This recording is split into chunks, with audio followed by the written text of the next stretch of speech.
Hello folks, Lana here with probably my last video inspired by learnings from, I feel like I've said this 1,000 times, Gabor Mate and his son Daniel's Myth of Normal book. I'm sure I will have thoughts inspired by Gabor Mate for many years to come, but this is probably one of the last tidbits from the book that I'm going to share for a while. I want to talk about the 5 compassions. This is, again, in the last half of the book where Gabor kind of starts getting into some of, not really acronyms, but like more practical alliterations, if you will. So there's 5 compassions that he talks about and explains. There's ordinary human compassion, compassion of curiosity and understanding, compassion of recognition, compassion of truth, and compassion of possibility.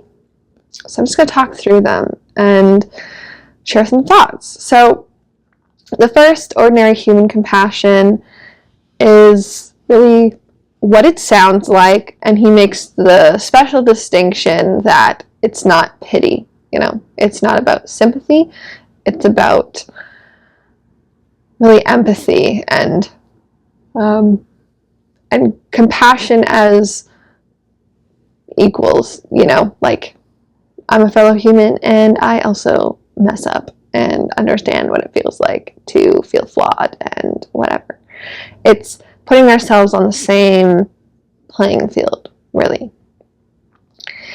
And all of these compassions, they can be applied externally, right, to the world, especially when we're feeling frustrated about the state of things, but I think can also be kind of applied to ourselves. So, case in point, the next compassion of curiosity and understanding rings a lot like compassionate inquiry that Gabor talks a lot about in using on ourselves. So, yeah, just having a curious mind when looking at other people. We could easily be, driving and somebody cuts you off or doesn't signal early enough, and you could be like, what an asshole, what are they thinking? But if you just invite curiosity into your mind, you could at least consider possibilities of, maybe this person was in a rush, maybe this person is low economic status and they're getting back from a night shift, or and they work multiple jobs or whatever. Like, they don't have to be low economic status to be working a night shift, but just like consider that there are possibilities and be curious. I think as soon as we start telling ourselves the story that we know everything about other people and what's going on, we become very jaded, and I think that takes a lot of the spark and interest out of life, right? If you already think you know how everyone is going to be and behave and what's going to happen next and why people are the way that they are, like, what's the point in sticking around? You know what I mean? There's not going to be any surprises at that rate. So, yeah, being curious, seeking to understand where other people are coming from, and that understanding might not be what you originally thought you knew. So there's, I think, humility in there too. And then there's the compassion of recognition, and that's really just seeing your flawed self in other people. It's recognizing the pain and the pain and the suffering, flawed maybe isn't the best word because we're all perfectly imperfect, but yeah, that's another. It's like everyone wants to be seen, you know what I mean? Seen for all of their parts and who they are, and not just who they maybe feel like they need to present as. And so that, I think, is really the core of compassionate recognition for me. And then there's compassionate truth, which is not only having the courage, I guess, or coming from a place of love and sharing the truths that you feel like need to be shared with people you love. Like, hey, you know, I think you've been working really hard, and I really hope that you like take some time to relax and rest. I feel like you really need it, whatever it is. Or being just honest about, like, maybe a relationship's not working out right. It's like, hey, you know, you've been cutting me off a lot in conversation, and I know you probably don't mean it, but it's really been triggering this childhood thing in me that I feel like I don't matter and what I have to say doesn't matter. Whatever it is. These are examples.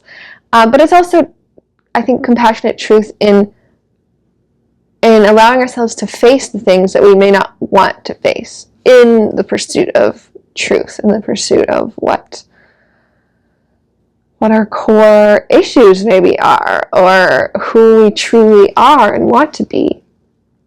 And in that pursuit, I think we need to be compassionate with ourselves and with others, that it's not an easy journey, but it's a worthwhile journey.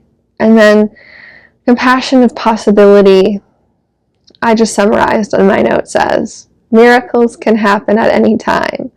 And I think it's just holding out this belief and this compassionate belief that, I don't know, things can be tough. We might feel stuck sometimes, but I think if we're gentle and kind with ourselves and compassionate, the tables can turn at any time. We can find good in the seemingly worst, and people can surprise us, life can surprise us, and little miracles happen every day as long as you look for them. So yeah, ordinary human compassion, curiosity and understanding, recognition, seeing yourself in others, allowing others to be seen by you, compassionate truth and compassionate possibility. Those are the compassions that Gabor shares with us. And yeah, I hope it just gives you something to think about. Maybe there are elements of these compassions that you already exercise, maybe elements that you know will come less easy to you. How can you use these in your life to connect better with others, connect better with yourself? I think for me, I know that I've been told that I can provide compassionate recognition to others, but I think we often give the love we want to receive, and I don't know if I always do that the best for myself. Compassion in general. So I think these are going to be tools that I really try to use for myself, in all honesty. But yeah, that's it for today, folks. I'll see you in the next one, and hope you enjoyed this video. Bye.